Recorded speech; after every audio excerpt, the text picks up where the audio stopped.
CME 패드워치에 따르면 연준은 이번 FOMC에서 기준금리를 0.75에서 1.00포인트 파격 인하에 거의 0로 낮출 것으로 보인다.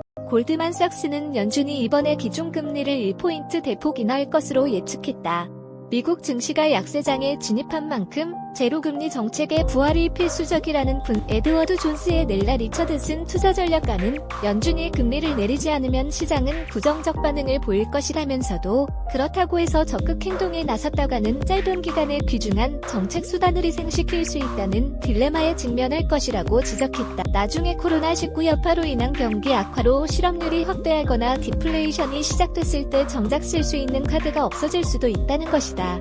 US뱅크 웰스 매니지먼트의 에릭 프리먼 최고 투자 책임자 CIO는 중앙은행의 정책이 중요하지만 현 단계에서는 재정정책이 훨씬 더 중요하다고 생각한다고 그러나 올해 미국 대선에서 재선을 목표로 하는 도널드 트럼프 대통령에겐 이런 조언들이 모두 소기획경일기. 트럼프 대통령은 14일에도 연준이 코로나19 사태 대응에 미흡하다며 공격을 퍼부었다.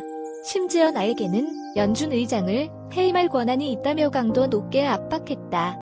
이는 그동안 세계 경제의 불확실성 속에서 홀로 선방하던 미국 경제도 코로나19의 충격을 피할 수 없을 것이라는 불안감이 반영된 것으로 보인다. JP 모건 체이스는 12일 보고서에서 코로나19 여파로 1분기와 2분기 미국 경제 성장률이 각각 -2와 -3력 성장할 것으로 이렇게 되면 사상 최장의 증시 호황이 막을 내린 데 이어 11년에 걸친 미국 경제의 사상 가장 긴 확장 국면도 끝이 난다는 것을 의미한. 또 연준은 충분한 유동성 및 대출을 보증하거나 금융위기 시 도입한 양적 완화 재개를 통해 자산을 매입할 수 있는 조치를 내놓을 가능성이 글로벌 금융위기 때와 맞먹는 이런 조치들이 투자자들을 안심시키는데 어느 정도 기여를 할 수 있을 것이라는 그러나 문제는 팬데믹 공포가 워낙 강해 그 어떤 극약 처방도 듣지 않는다는 것이다.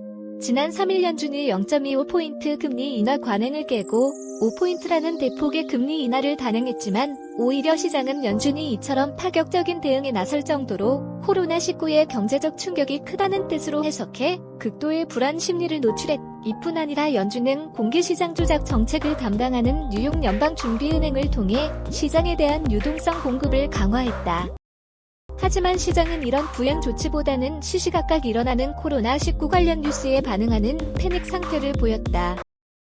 지난 12일 뉴욕 증시에서 다우지수는 폭락해 1987년 블랙 먼데이 이후 최악의 하루를 보냈고 그 다음 날에는 다시 9.3 폭등한 게 그 방증이다.